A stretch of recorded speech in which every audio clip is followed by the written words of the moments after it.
افغان شہریوں کا اپنے وطن واپسی کا سلسلہ جاری۔ اب تک 86,546 افغان پناہ گازوں کی اپنے وطن واپسی ہو چکی ہے۔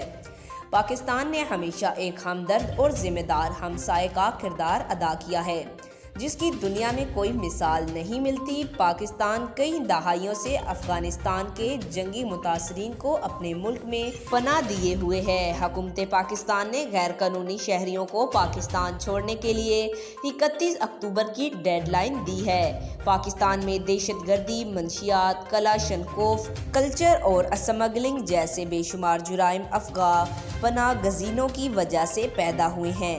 حکومت پاکستان اور عسکری قیادت نے پاکستان کی سالمیت کے پیش نظر ان جرائم کو ختم کرنے کا اٹل فیصلہ کر لیا ہے۔ حکومتی احکامات کے پیش نظر طورخم اور چمن بارڈر سے روانہ ہزاروں افغان باشندے اپنے وطن واپس جا رہے ہیں۔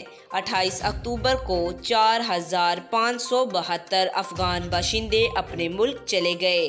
4,572 افغان شہریوں میں 1,252 مرد، 668 خواتین اور 2,612 بچے اپنے ملک چلے گئے۔ افغانستان روانگی کے لیے 174 گاڑیوں میں 149 خاندانوں کی اپنے وطن واپسی عمل میں لائی گئی اور یہ سلسلہ روزانہ کی بنیاد پر جاری ہے۔ اب تک کل 86,546 افغان پناہ گزینوں کی اپنے وطن واپسی ہو چکی ہے۔ آج تک کے لیے اتنا ہی۔ مزید ایسی معلوماتی ویڈیو دیکھنے کے لیے ہمارے چینل کو سبسکرائب کریں۔